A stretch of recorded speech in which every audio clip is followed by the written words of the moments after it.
Thanks for choosing this free Anfield Index podcast. If you'd prefer to listen to this or any of our other shows without adverts, then now's the time to check out Anfield Index Pro. With AI Pro, you can supercharge your entire listening experience. You'll not only get all of our podcasts without the ads, but you'll have them far faster with our Quick Publish feature available exclusively for subscribers. AI Pro also puts you in the heart of our sound studio, with an option to listen to many of our shows live and interact with the podcasters in real time as the shows are recording. Upgrading couldn't be easier. AI Pro is available on all popular podcast platforms, and we have our own apps for Apple and Android. Just head on over to AnfieldIndexPro.com and get started today. Podcasting to you from my field here in beautiful rural Ireland, I'm Trev Downey, and this is the Transfer Podcast on Anfield Index Pro, for which I am joined, as always, by Dave Davis, the man in the know. And Dave, the most aptly named podcast in the world, because we actually have a transfer to talk about. Exciting stuff on this show, man. Looking forward to it. Yeah, absolutely. I have got 3 cans of Cherry Pepsi Max for this one, Trev. It's going to be a big one. I can feel it in my bones. Well, excellent. I have the equivalent in my vat of tea. So I think we should be currently well stocked up and hopefully good to go on this. And let's just get right into this CODY Gakpo story, because honestly, it's all anyone's talking about. So many angles. Let's just have the fun first before I get you in on the details that we know about the transfer itself.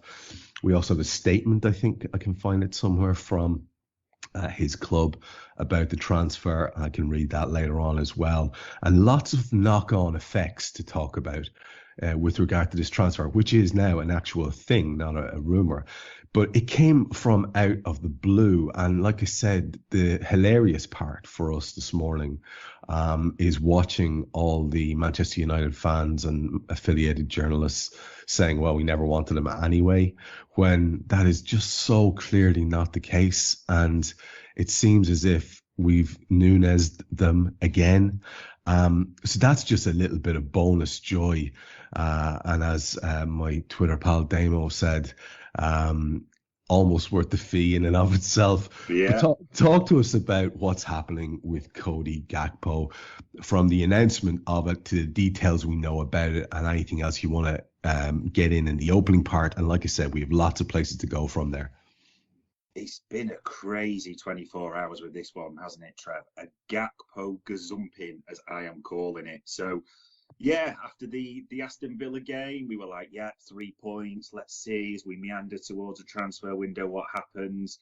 See if we've got much to talk about. And then, the 2 main protagonists of the story, Virgil van Dijk and Paul Joyce. So, have to love the style of VVD, which there was a few suspicions the way you said it, Trev, about hopefully we can welcome some players to Liverpool. There was that, why is the vice captain, one of the main leaders, making comments like that, which naturally then fuels rumours, speculation, and the old, it's just a load of nonsense, don't read too much into it, etc., etc. But what an opening protagonist to this story.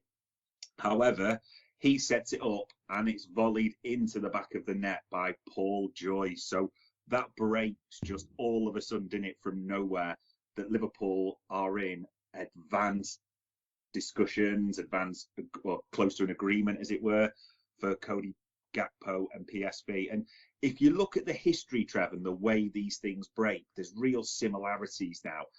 When it breaks that Liverpool are in advanced discussions, that usually means the odds are they're in the back of a van on their way to Anfield, doesn't it? Everything moves rapidly. Usually Liverpool in advanced discussions means it's pretty much done, which on the back of the 2 protagonist comments and stories, that's what happens. And literally the details start flooding out, don't they? So approximately, because naturally it's the euro conversion, 37 million rising up to 50 if sort of clauses, which we don't know what they are, but apparently met. The big thing about this is it just seems so similar, and I'm linking a club like you said, United, but the Luis Diaz story. We remember that, don't we, last January? The whole linked with him, is it going to happen, goes quiet. And then if you look at Diaz, Spurs make the move. and Spurs making the move triggers us. And eventually a deal gets done, Trev, for 37.5 million again, rising to 50. This is all sounding a bit familiar, isn't it, again? So, again, there's talk United. And like you said, whatever anyone says, there's 1,000 United fans now trying to delete their Twitter history as frantically as they can because we know what's on there. But 37 million again, it's funny that fee, isn't it? Rising up to 50. And the details are now just nicely eking out, aren't they, bit by bit? We've got Julian Ward spending his Christmas negotiating. I don't know why, but I've got a lovely image of Marcel Brands at PSV and Julian Ward in Santa hats having a nice chat over Zoom and trying to make a deal with the dog. But maybe that's just me, different weird thing there. And then, like you said, it all breaks. PSV confirmed from their end, nice little cryptic sort of style. No fee mentioned, but it's a record transfer fee from them. So that was interesting. But all the details are leaking from the UK about this confirmed fee. 37 million, as it says, rising to 50. Probably what I'd say, Trev, for me, it's great. I think we need players. We need attackers looking at the current injury situation. And it does feel like it's great news, but a necessity at the same time. But there's no reason not to celebrate, Trev. We have a transfer to discuss. 100%, man, and that's exactly the purpose of us shaking off our post-Turkey stupors and getting on the microphones on the 27th of December at 10:41 in the morning, because we want to talk about this. And like you say, the statement did come from PSV, where they say PSV and Liverpool FC have reached an agreement on the upcoming transfer of CODY Gakpo. On Twitter, Gapco was trending. Well done, lads. The statement continues: the 23-year-old attacker will immediately leave for England, where he will undergo the necessary formalities to complete the transfer. Now, it's not really our remit on this show, Dave, to do the player analysis part. And I know Gags and Dave are doing a show this morning as well, where they'll be looking probably more at that. Dave with a scouting hat on, no doubt. But it's kind of incumbent upon us to give a little bit of a reaction to it, apart just from the details. Now, we're going to go on and talk about the knock-on effects and some of the related issues in a second, but just in terms of this particular player and what you know of him, I'm going to be perfectly honest and say that I've seen this guy play a handful of times, and that's it. So I have no concept of how good or not he will be. In much the same way as I remember I'd seen Sadio Mane play a handful of times, and perhaps one or two other lads who've come in and do wonderful things. And I'd seen Darwin Núñez play a handful of times, who is still on his way to doing wonderful things. So obviously there's a spectrum here. Your initial impressions, though, of Gakpo, and how excited are you about this specific transfer of this specific player to the Reds? Yeah, it's being honest, he wouldn't have been my first choice, Trev, but he does deal in two things that are the most valuable in any attacking sense, which are goals and assists. And I know there's going to be the argument about Dutch tax, that type of thing. People are going to mention Kesman, all those types of players. But I've got to give him, some due. He's done it in the Europa League. I know you should never base it off a World Cup only. We know we've been burnt there before. We won't mention certain names, but the kid's got something. There's no two ways about it. Would he be my first choice? Absolutely not. I think a bit of perspective is needed at the same time. It doesn't feel to me like a signing where he's come in and this is like, oh, this boy's got to hit, 20 goals, 10 assists, that type of thing. You've got to give him a chance to develop. However, at the same time, it's going to be a baptism of fire for him, isn't it? Because we are desperately short of forwards due to injuries. So he's going to get his chance straight away. But I'm not going to judge him if it doesn't go perfectly straight away, because it's a tough club to come into. There's a lot of pressure there, new country, all those types of things. But there is a pedigree. I know it's not going to be everyone's favourite or, signing they picked, if that's the right phrase, but we've got to back him, and there's hopes, put it that way. Now, your sweet beverage inspired brain has given us the perfect segue here, because you talk about pressure, and there is an angle already emerging which will no doubt start to raise its ugly head depending on the immediate impact of young CODY in a Reds jersey. And that is the centrality, as presented by Dutch football presenter Hans Krey, of Pep Lijnders in the move for Gakpo, apparently whispering sweet nothings in Kloppo's ear and referring to him as the missing link. Now, I don't know how true this is, but you know for sure that Lijnders has become quite the lightning rod now amongst supporters, because why else would you be a football supporter if not to be interested in internal division and sniping at each other? Like, I mean, we know how this works, Dave. It's pick a side on everything, even within the side you're supporting. Now, I worry a little bit for the kid if he is immediately going to be linked to Lijnders because of the fall of Lijnders stock amongst certain people. And the only reason I worry about it is nothing to do with Gakpo or Lijnders' respective abilities, and everything to do with this stupid nonsense we'll have to listen to. You know where I'm going with this.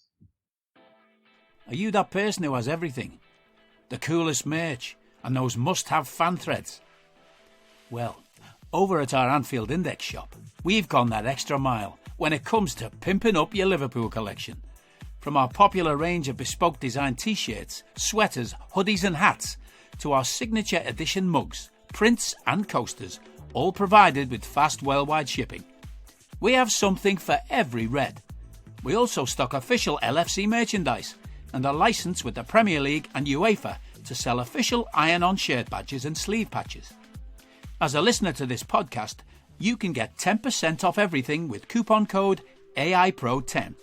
Just head over to AnfieldIndex.shop or find us on Etsy by searching for Anfield Index. Yeah, it's Shergar, the man behind the grassy knoll, Roswell, and add Pep Lijnders transfer committee discussion to the sort of list of conspiracy theories, because like you said, Trev, everyone seems to be going in on this. I'm not saying it's right. I'm not saying it's wrong. It just seems to have, like you said, be the lightning rod. Everyone's gone a bit crazy on this. I think that interview and that story, like you said, from the Dutch side is going to bring a bit of pressure that way. In essence, I think some people, not everyone, but some people are going to see him as Lijnders' boy, aren't they? So if it doesn't work for any reason, or maybe not say doesn't work, but if he doesn't hit the ground running as we want him to, it feels like a free stick to beat him with, so to speak.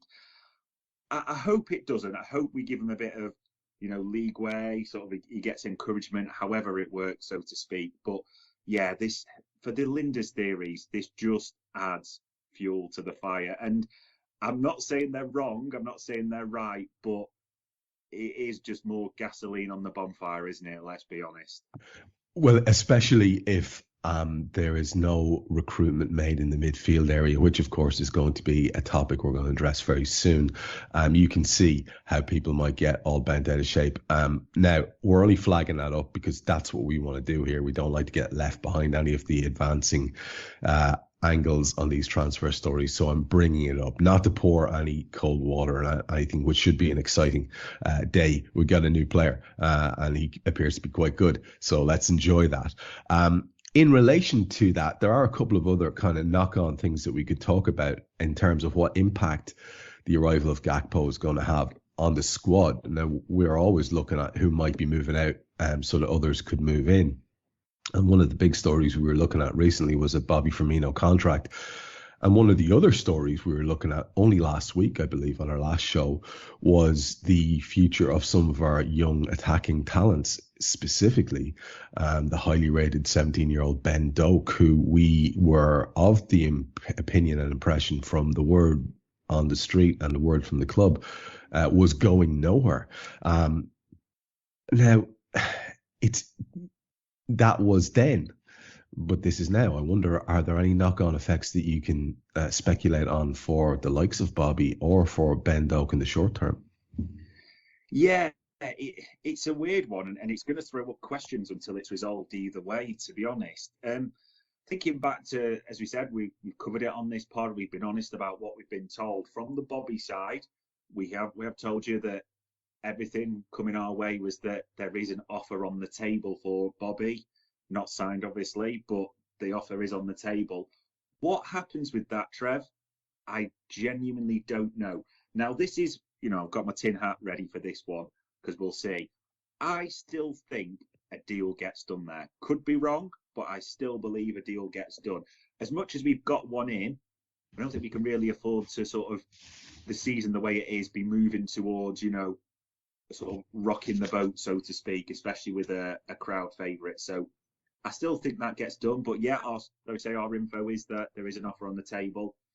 Doak, like you mentioned, yeah, again, the info that we had was that he was going absolutely nowhere, that they did feel, despite the interest from various sources, Forest were the main ones linked, that they wanted him to stay, that his best development is done with top class players at Kirby. That's what they wanted. So I don't think it will change, but these are famous last words, aren't they, Trev? Because as we said before, we didn't have anything on the forward, and look what broke last night. So let's hope it's not 3 for 3 on the bad side, but we can only tell you what we've been told. Exactly that. And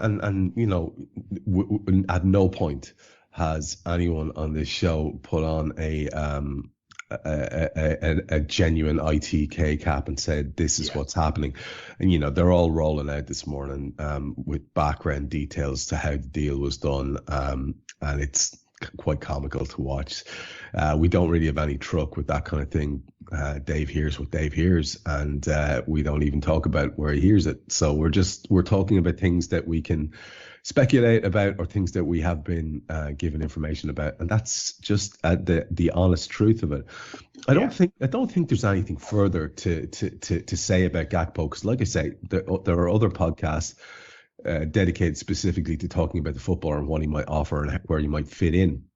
But in terms of an idea I've brought up already, Dave, the one area that obviously it's screaming out, we saw young Bacetic come on last night and score a goal, and I think an awful lot of people might have had a little bit of nerves because we're looking at the comparative depth of our squad, and it's quite hammered at the moment. And midfield is obviously the area that needed strengthening last summer, and very much more so needs it now.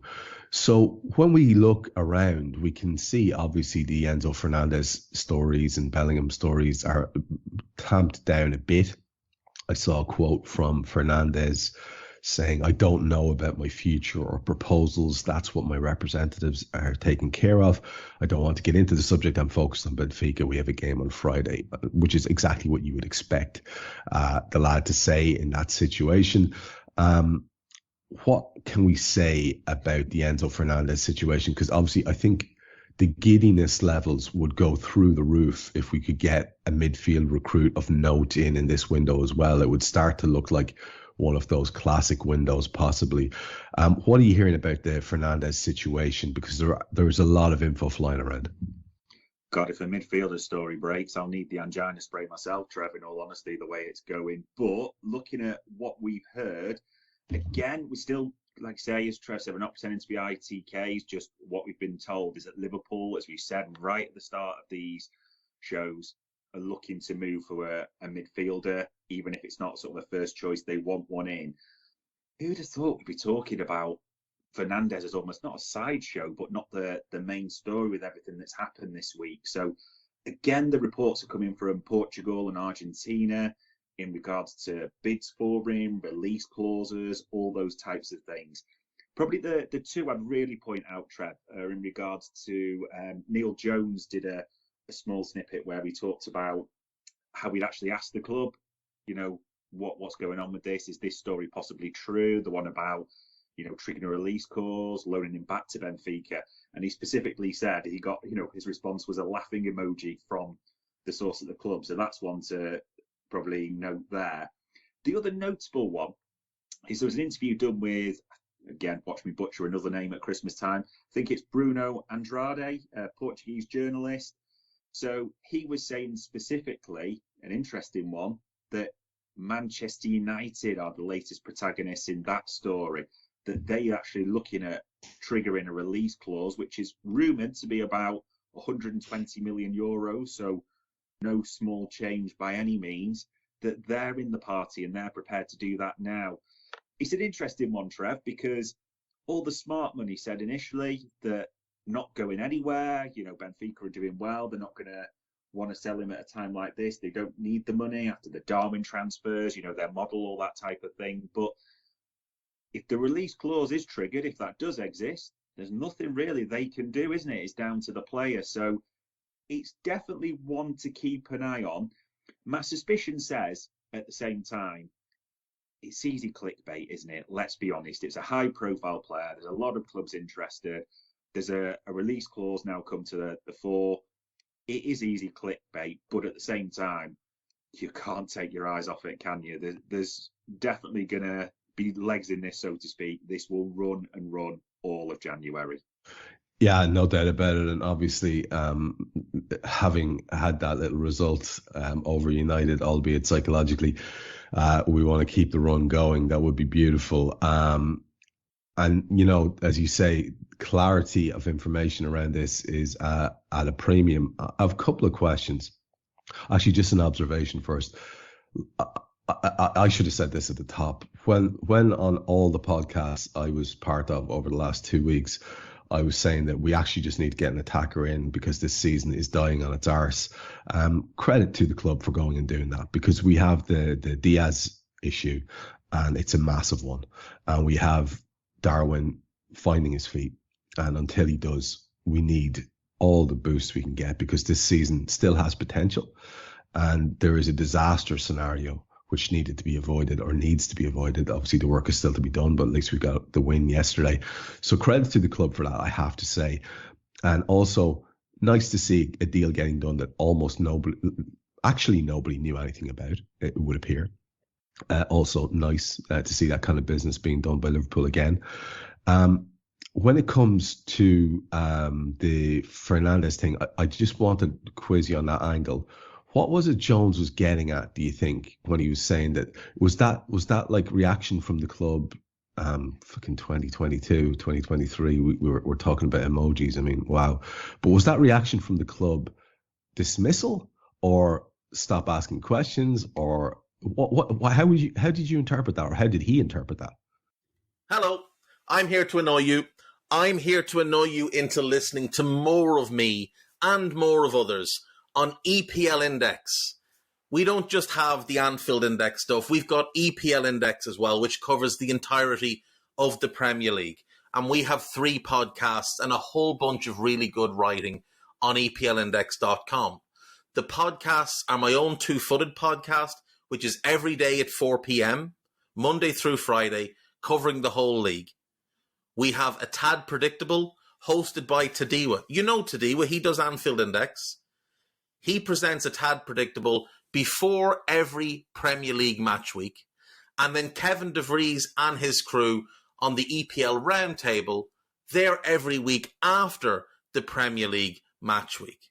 So make sure you listen to everything we're doing on EPL Index and follow us there on Twitter at EPL Index. Thank you. Bye-bye. Yeah, it's an interesting one. I think interpretation is probably the key word there, Trev, because it kind of is left open. I mean, for context, and it is a good one to watch if anyone's seen it or wants to look it up on Twitter. He specifically was referencing the story that an offer had been made by us to Benfica, where it involved a transfer fee and a loan back for the rest of the season. So he put that to his source at the club. And as he said, that laughing emoji came back. So that's sort of the context on that. However, I think it's probably worth mentioning, because he did take it further in that specific interview, that there's that feeling again of smoke without fire. And he has confirmed, he's on the record of saying this, Neil Jones, there is interest in Enzo Fernandez. It's not like it's just coming from nowhere. And, he's been on the record before to say, there's no interest in this player, I'm getting nothing. He's not saying it's close, but there is interest in that player. And that's why I'm saying, Trev, this is going to rumble all January. There may be easy clickbait options, I get that, but this is a top player. There's a lot of clubs interested in him. It's going to rumble January. Now, there are always going to be rumbles around the name Jude Bellingham because he's been so inextricably linked to Liverpool that, as we have both publicly said, it's going to kill both of us if the move doesn't happen. There were, and we acknowledged them last week, some stories about how Real were suddenly ahead of the game and how Manchester City were suddenly at the top of the list. And it would appear that the Jude thing is just going to go away until summer, I would think, Dave. I could be wrong, but that's how I'm interpreting both your note here and also the fact that it's gone very quiet, probably deliberately. What are you thinking on the Bellingham thing?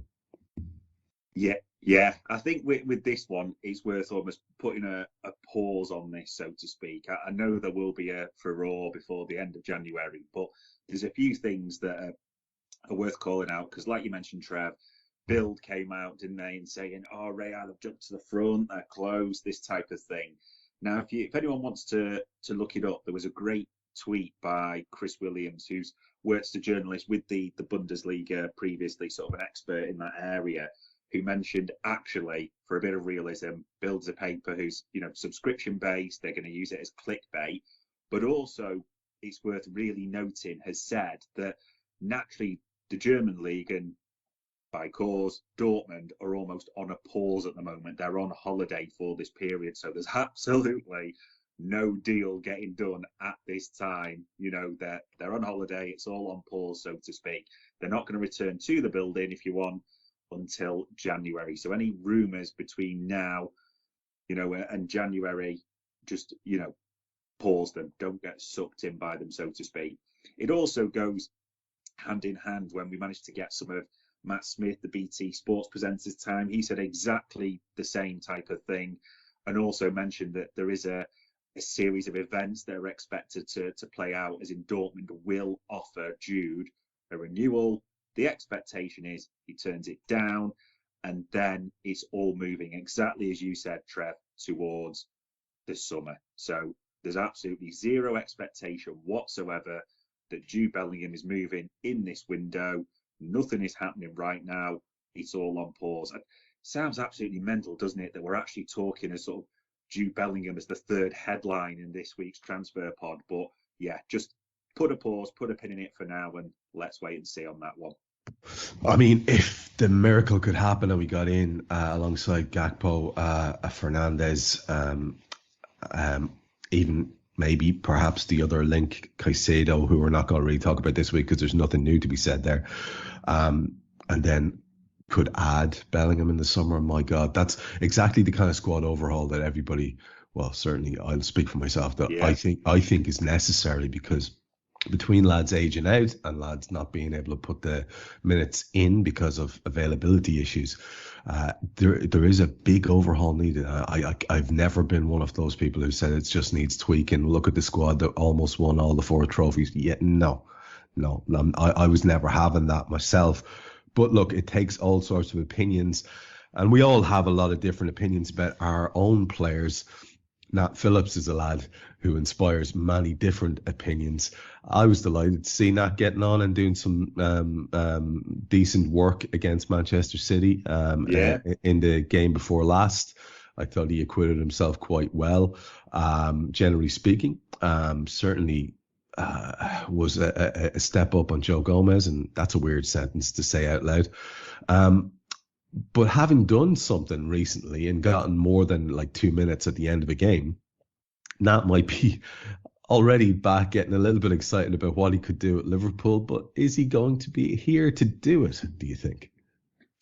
Yeah, devil's in the detail, so to speak. I mean, like you said, Trev, he had a great game against the Cyborg the other night when he came on, didn't he? Dealt with him really well to add to his Latan collection. I think the biggest one here is, like I say, the devil's in the detail.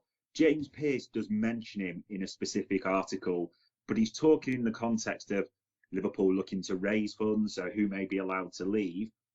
So we mentioned Nat in that sense, talking about a transfer fee around the £10 million mark. Now, we have mentioned it, as we say, when we've been asking around, we have been told that there is specific interest in that, as we mentioned before.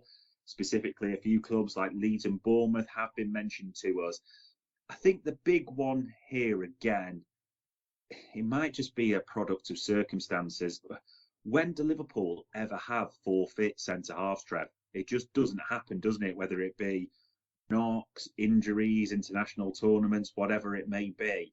It just feels, maybe I get frustrated, but it's a product of his circumstances. Are all of our defenders going to be fit at the end, or centre-backs should say fit at the end of the transfer window? I don't know. It is almost a poor Nat, and I do feel sorry for him in that sense. But it may be, if he's retained, he's just needed as a body. We need that cover, so to speak. And listen, as you said, he acquitted himself well the other night and maybe outshone Joe Gomez, which tells its own story. And that's a separate rabbit hole, probably not to go down. But yeah, it's probably, if he does go, it's going to be very, very late in the window. So we'll wait and see. But there's a little part of it, let's be honest, Trev wants it for him more than anything. Yeah, I think so. I think an awful lot of people have warm feelings towards the kid, and you'd like to see him settled and happy in his career and doing something good for himself. Is there anything else to be said about the Reds currently in the transfer market? I mean, I think we've touched on all the big ones and potential knock-on effects on the back of the actual story that we had, thank God, to cover. Anything else you want to mention on the Reds before we move to the general Premier League? No, probably. I think, as we said, we said the midfielder that we want one on record, what we've been told. I think in the craziest way, Trev, there's now going to be so much more to talk about with Liverpool, because people believe that Liverpool can do transfers again, so to speak. I know it's crude, but I think we're actually going to be talking about the Reds quite a bit during this window. So fingers crossed it continues. Absolutely, man. Absolutely. So let's move around the league. And I have a feeling one or two of the things we've spoken about in relation to the Reds may come back, both here and when we're talking about Europe in general. But we'll start with something that's not necessarily linked at all. And this is a story about a Wolves potential signing and a bit of recruitment on their part, which had been flagged up by your good self. And I think I'm going to be saying this a bit actually now, because again, maybe 3 weeks ago, you had this story about a move from Atletico to Wolves for who exactly? Yeah, Matt, again, probably butchering pronunciation, but Matthias Cunha. So it's all done bar the crying, so to speak. So suggestions are, it's along with an obligation, is the suggestion to buy of approximately 40 million. I mean, this was one, Atletico, and this goes back to a while ago, and even the summer, Trev. We talked about the financial fair play. They are looking to get players off their books, as we mentioned, with Felix and Cunha being the two. And this one is pretty much all done, isn't it? It's all expected. It's all confirmed, bar the crying. So that one to Wolves, and Christ, Wolves are in need of a striker. Aside from his abilities, they need bodies more than anything. The little side note to this is there's a small, and I want to say small with a, not with a capital S, speculation now that Atletico may reignite interest in Bobby as part of that. I wouldn't really attach too much to that. But yeah, it's not trying to make us ITKs, as we said, by any means. But we did mention this about 3 weeks ago, give or take. So it's good to see one coming to fruition, put it that way.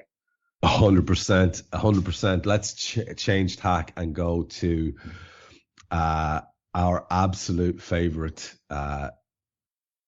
transfer window man, old Sweeney Todd over at Chelsea, still being linked with throwing the cash around like they're fun coupons. And apparently, because they don't have enough by way of defenders, looking for a left-sided one.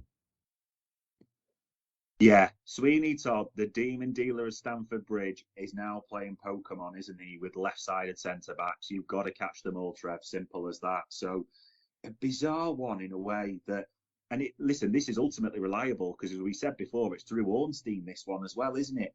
Again, I'm probably going to butcher this, but Benoit Badiashile, I think it's pronounced, at Monaco, a left-sided centre-back, which, what would make more sense when you've bought Koulibaly. You've also got Cucurella who can play there, and left back, left wing back.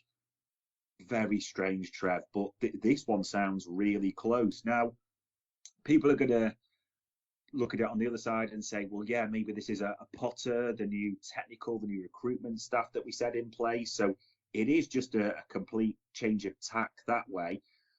Interestingly, the one they were strongly linked to is the Red Bull centre back, and we'll come to him a bit later on as well. But yeah, digging a bit further, this Trev, bit of a reveal. I hadn't even told you this, but I actually got this morning.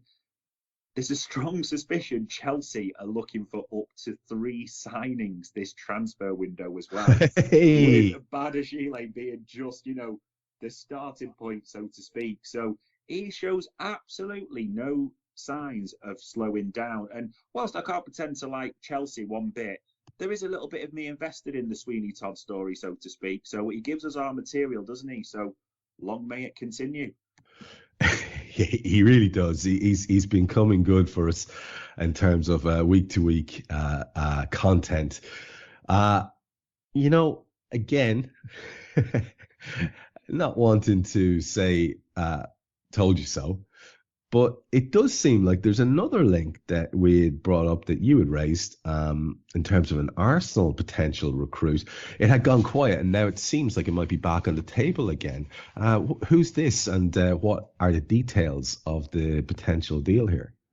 Yeah, again, maybe another one to butcher, but I think it's pronounced Mudryk from Shakhtar, the young 21-year-old winger.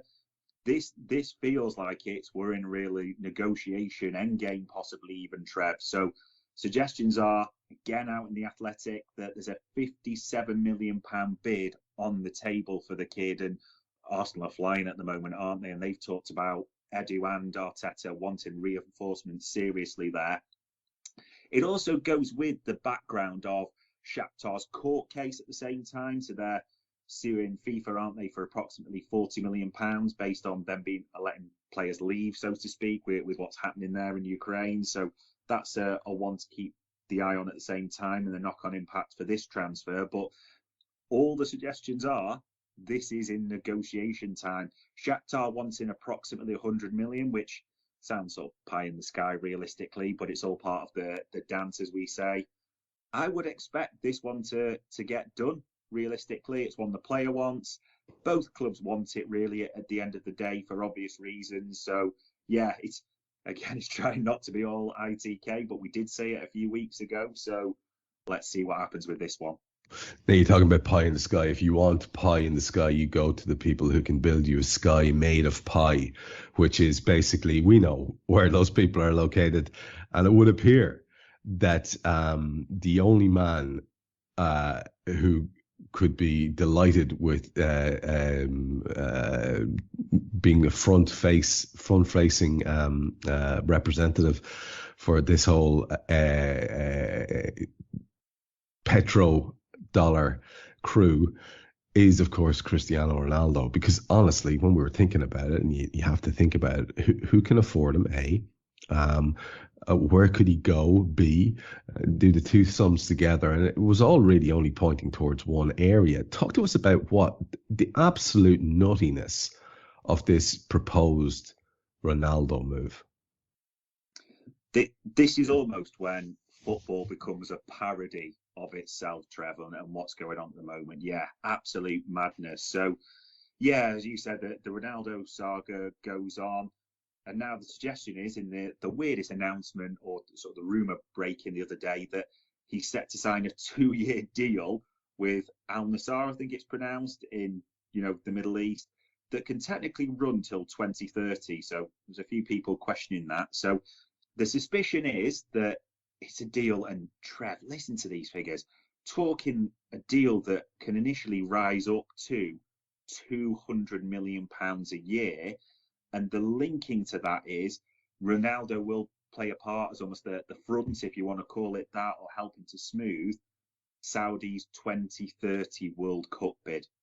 Absolutely crazy, isn't it? But yeah, like you said, it's just, you think it's pie in the sky, but it's just not. And the figures are crazy, the suggestions crazy, but if I had to bet, Trev, I wouldn't be surprised if this happens at all. It just shows maybe where football's gone. But yeah, who will take him? Who can afford him? Who wants him? It's a crazy one, but it's believable.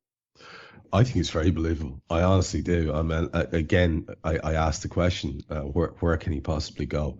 And he does not have the required capacity to modulate his ego that would see him moving back to, you know, a hometown club or anything like that. That's not going to happen. So I think he'd be able to sort of fool himself being the big cheese there for a few years and keep pandering to that, you know, gargantuan ego of his. I think it happens. Now, the people who got him off their wage bill are Manchester United, and they're involved at least in a couple of stories. We've mentioned them already twice, but there is another one in terms of potential outgoing there at United. Yeah, just a bizarre club all round with recruitment. So the latest suggestion, which an odd one, and maybe Roy Keane will be delighted by this one as well, is that PSG are very interested in Fred, their midfielder. So approximately a £30 million move, which doesn't sound, again, pie in the sky, because they do buy some odd midfielders at times, PSG. And again, it's just a strange one, but United are a strange club. We've still got the decisions to be made on De Gea and Rashford, as we mentioned the other week, those options. It's been quite clear, listen, that there's no doubt at all that they were really keen on Gakpo, as we know. So that's slipped through their fingers as well. And there's one that, having, say, asked around, found out about this morning that we may come back to later on, Trev. But there's just drama every day of a transfer window at Manchester United, and they just never seem in control of it, being incomings, outgoings, do they? It's all reactionary, if that's the right phrase. So, listen, long may it continue, because it makes for a few giggles from us and interesting listening. But yeah, just another day of United drama. Oh, 100%, man. Like, it's never not good when they're squirming. So I openly acknowledge whatever small-mindedness it is in me that enjoys the hell out of that. So I agree, long may it continue. If we expand our view a little bit now past the Premier League and into Europe in general, the first person we can talk about has already come up, and this is Mr. Gvardiol, who's obviously creating a lot of interest amongst a lot of top clubs. But it seems to be solidifying into a potential path there for his future over the next season or two. What do we know about that? I don't need a VPN. I've got nothing to hide. This is what I used to tell myself before I hooked up with LibertyShield.com. Not only is my home internet now fully encrypted, but I can now access all the websites I want, whenever I want, and do so from absolutely anywhere. As a Liverpool fan, I love to know I can now watch every match, regardless of whether it's on UK TV or not. My Liberty Shield VPN makes sure nothing is blocked and guarantees me super fast streaming speed throughout that match. You can get connected right now with their software package, which includes a 48-hour no-obligation free trial and instant access to their apps for Apple, Android, Fire TV, PC, Mac, and Android TV. Or go a step further like I have and get one of their pre-configured VPN routers. These small but powerful devices allow you to easily connect every device in your home to VPN, making it the perfect solution for smart TVs, Mag boxes, and games consoles. Visit LibertyShield.com today and use coupon code AIVPN25 to get 25% off at checkout. Yeah, it's an interesting one, this. It was from Florian Plettenberg, well-known Bundesliga journalist, tweeted it, that actually, upon investigation, it's come out that, you know, the young Croatian centre-half courted by a lot of clubs, and there's been a lot of suggestions. There's been big money by even City, Chelsea especially, as we know, have offered for him, and everyone wants this boy. But 2024's big, as is the apparent release clause of 110 million euros, Trev, which apparently, as we said, doesn't come live until 2024, which, if that's true, and there's no reason to believe it's not, puts the ball well and truly in Red Bull's court, doesn't it? Because they can, drive that. They've got that sort of backup, that guard for them as well. It also suggests, as per Plettenberg's tweet, that it would not surprise you unless a stupid money offer comes in that he stays there at Red Bull and in the Bundesliga for the summer. It's going to take stupid money to shift him. And God, if someone's going to pay 110 million euros for a centre half, I know he's talented. This isn't me playing it down at all or trying to be disrespectful anyway, but 110 million euros for a centre half, Trev. Massive money, eh? Well, the ball's in your court, Todd. What are you going to do, pal? Let's see how that goes. Now, I like this because we're kind of coming around full circle on something we were talking about later on. With an ex-Red and a potential move and the knock-on effect that could have to get us a bit giddy. I think I framed that up right. Tell us the story. Yeah, it's the circle of Liverpool transfer life, isn't it? I don't think Elton John wrote that one, but it's an interesting one. So, yeah, Emre Can. So the old Red, the one that left on a free, went to Juventus, didn't make their Champions League squad, so left in a huff, went to Dortmund. So, yeah, and now, how would I phrase this? Apparently, could even be potentially doing us a favour. I'm phrasing that carefully with potentially there, Trev. The suggestions are he's quite close to a loan to Benfica with an obligation to buy. What a story that would be, if he's the replacement for Fernandes. I'm not saying this is guaranteed. I'm not saying it's definite, but there's a lot of suggestions that this is close and Emre Can may be moving to Benfica on loan with that obligation. So let's just see what happens on that one. I absolutely love that so much because it does give me hope that more madness might be around the corner for the Reds. So if it could be our ex-man doing that, being an important link in that chain, then you'll note neither of us are actually saying the thing that it means potentially. Yeah. But I think people can read between the lines now. Obviously, on the back of the World Cup, and in the build-up to it, there was an awful lot of talk about Lionel Messi's future. And PSG, of course, are his club. Now, I think there is a little bit more certainty around that future now than there was pre-World Cup. And that, of course, will have a lot of a sort of knock-on chain reaction, as you refer to it here in your notes, effect in terms of other players who might potentially be coming or going from PSG and elsewhere. What do we know about this, and what are the potential ramifications of Messi hanging around? Yeah, literally. I mean, the world's greatest player just won the World Cup.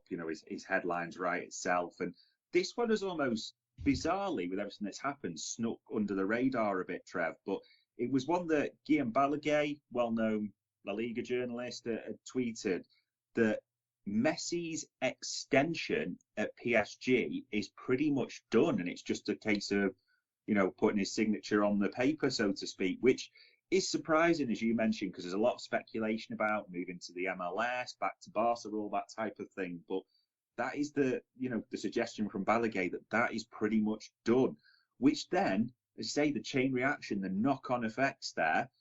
João Felix, that was the suspicion that he was pretty much looking, wanting to move to PSG. They were interested.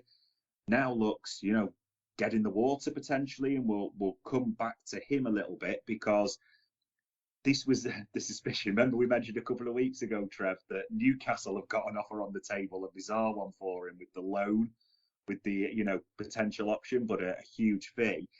The suspicions are now that the Premier League is where his short term, I'm using that carefully, future lies. And the suspicion is it's United or Arsenal that are going to make moves for him. What a knock-on sequence of events that would be if he does end up there by any chance. But Atletico want to get him off the books. He wants to go. So what that does for him, going to be interesting to watch.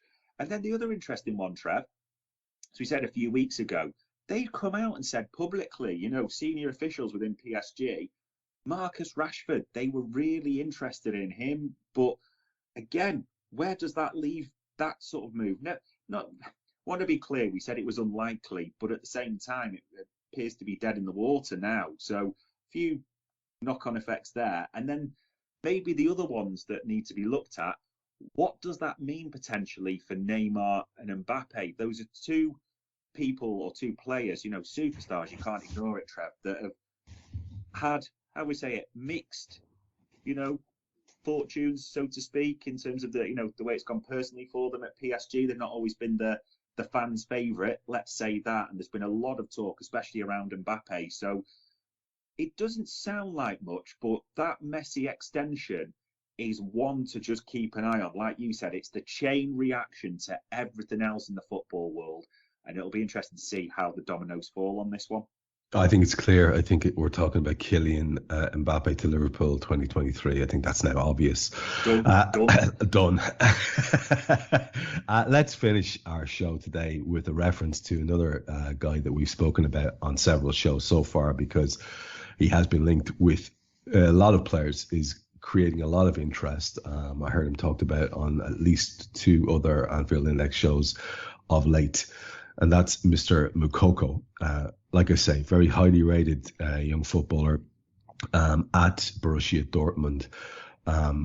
But there had been whisperings of involvements, just to wrap us back into the overall picture right at the end, from Liverpool. But there was always a club ahead of us. What do we know about where Moukoko's future is just currently looking like it's going to be?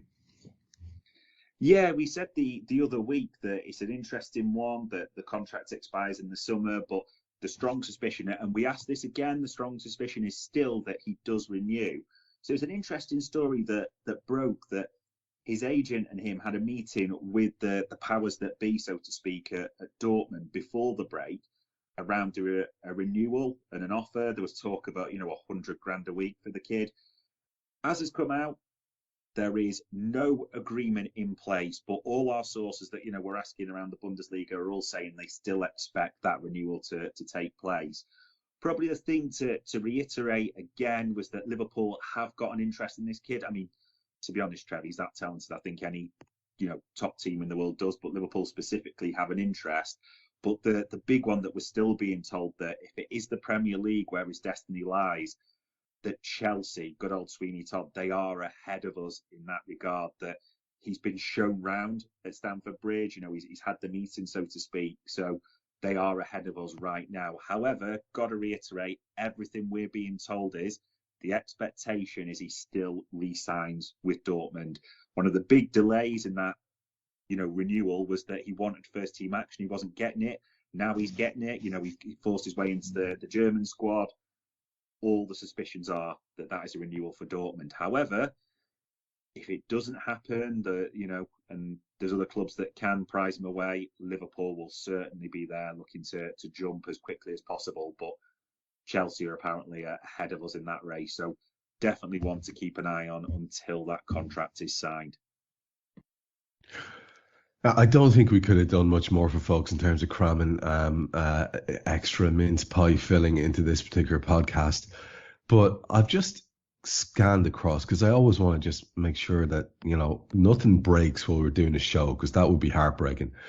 And I just came across an article, Dave. This is just to finish up our little chat here today, from the Express, and they're talking about 3 other players who could be signed on top of the Gakpo thing, and obviously Enzo and Jude are 2 of them. And then in on the rails comes this kid, who I'm just going to straight up say I have no idea anything about him. He is a Napoli player called Eljif Elmas, and he's been linked with with rumored moves, apparently a call from Klopp. He's had only just over 500 minutes of action in 14 separate Serie A appearances. He's a North Macedonian, and I assume a youngster, which would probably keep that fee down. But again, not a name I'd heard linked with Liverpool before. Had you? This could be a Downey special to finish the year, couldn't it? Curveball in there, so to speak. Do you know what, Trev? You the genie's out the bottle, so to speak, and we've got to have this discussion now, because it was one, like you said, when we first put this agenda together the other day. Listen, we didn't have Gakpo on there, did we? We've got to be honest about that. And there's a couple that have come to our attention that I was thinking, do we say them? Do we not? And I hadn't gone there, but yeah, again, I wouldn't try and, well, I will. I love to butcher a name. So like you said, Elfas, if it's pronounced that way, at Napoli. So that's one that we've heard, again, because it's all back to that. We do want a midfielder, so we are looking at all options for this window. So that kid at Napoli. And the other one, Trev, Thuram at Nice. That's the other one we've been told about. Now, I think everyone's going to tell me, Thuram, hold on, he's the left winger. That's his brother, Marcus, Lillian's other son, at Mönchengladbach. But the kid, I think it's pronounced Kepran, if I'm pronouncing it right, Thuram at Nice, a young defensive midfielder, the other son of Lilian Thuram. So, as you said, you don't want to regurgitate the same names, because there's a lot of talk around Caicedo, that type of thing. Naturally, we're hearing all that as well. But the names we've been told this morning are, as you said, the lad at Napoli and Thuram at Nice. Whether that leads to anything, who knows? But what a way to finish with a bang, Trev. We let the genie out the bottle, so we might as well have a quick chat about it, Exactly that, man. Exactly that. And I'm delighted you were able to gazump me again to bring a theme full circle with your own one at the end. That is tremendous stuff. Just a little extra stocking filler for the folks there at the end. We should wrap it up, Dave. We're coming up to the top of the hour. And as ever, it's been informative and interesting. We like to speculate. We like to talk about the things that we do know. And we have a transfer over the line. So for this particularly enjoyable show, thanks very much. We hope you enjoyed listening to this Anfield Index show. Please be sure to subscribe to our channel so future podcasts find their way to your device automatically. There's nothing quite like fan engagement, and we'd love to know what you think of anything discussed on this show. The best way to get in touch is over on our free Discord community, where both podcasters and listeners debate the hottest LFC topics 24/7. Sign up free now at AnfieldIndex.com/Discord. You won't regret it. You can also follow us on Twitter at Anfield Index and find us on Facebook by searching for Anfield Index. Oh, and before you go, we'd love it if you could leave us a 5-star review on your favourite podcast app. It only takes a couple of seconds, and it means the world to the people who create these free shows.